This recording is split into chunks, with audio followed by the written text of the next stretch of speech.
মাদকদ্রব্য নিয়ন্ত্রণ অধিদপ্তরের লাইসেন্স ছাড়াই চট্টগ্রামে অধিকাংশ বেসরকারি ক্লিনিক ও হাসপাতালে প্যাথাডিন, মরফিন সহ নানা ব্যথা ও চেতনানাশক ওষুধ ব্যবহার চলছে। এসব অনুমোদনহীন ড্রাগ দেদারসে ব্যবহার হলেও কার্যত কোনো ব্যবস্থা নেওয়া হচ্ছে না। এতে বাজারে কৃত্রিম সংকট সৃষ্টি ও ওষুধ মাদক সেবীদের কাছে যাওয়ার শঙ্কা রয়েছে। অভিযোগ রয়েছে এসব ওষুধ অনেক সময় কালো বাজারের কাছ থেকে সংগ্রহ করায় মান নিয়েও থেকে যায় প্রশ্ন। আকরাম হোসাইনের রিপোর্ট, ছবি তুলেছেন আবু জাবেদ।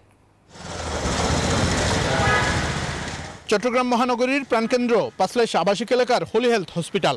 আবাসিক এলাকায় হসপিটালের অনুমতি না থাকলেও আইনের তোয়াক্কা না করে 2009 সাল থেকেই এখানে চলছে সিজার সহ নানা জটিল অপারেশন। অপারেশনে প্রয়োজনীয় প্যাথিডিন, মরফিন সহ বেশ কয়েকটি ব্যথানাশক ওষুধ ব্যবহারে মাদকদ্রব্য নিয়ন্ত্রণ অধিদপ্তরের অনুমতিও নেয়নি তারা।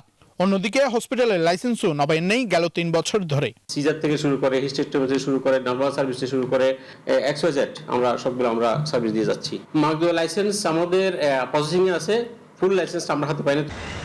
চট্টগ্রাম মেডিকেল কলেজের মাত্র 100 গজের মধ্যে একটি বিল্ডিং এর 2টি ফ্লোর ভাড়া নিয়ে করা হয়েছে CSTC হসপিটাল।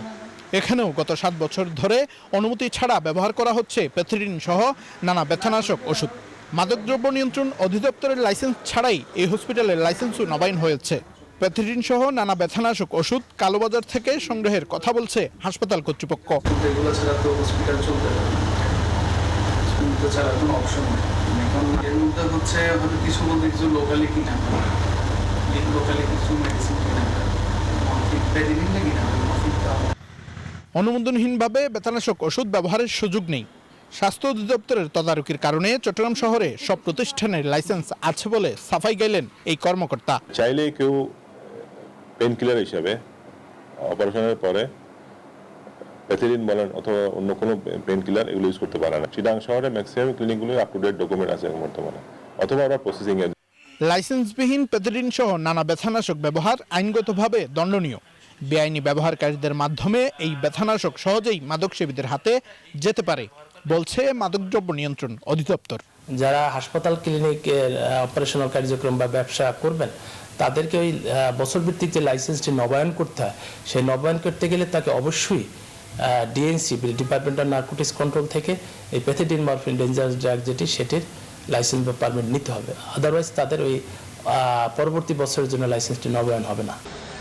চট্টগ্রাম মহানগরীতে বেসরকারি হাসপাতাল ক্লিনিক আছে শতাধিক, যার মাত্র 33টির মাদকদ্রব্য নিয়ন্ত্রণ অধিদপ্তরের লাইসেন্স রয়েছে। তাহলে বাকি বেসরকারি হাসপাতালগুলো কিভাবে? বিশ্বমানের থার্মিক্স রড, সালাম স্টিল থার্মিক্স, দেশের একমাত্র থার্মিক্স রড। অপারেশন থিয়েটার পরিচালনা করছে, তার জবাব নেই স্বাস্থ্য অধিদপ্তরের কাছে। আকরাম হোসাইন, নিউজ 24, চট্টগ্রাম।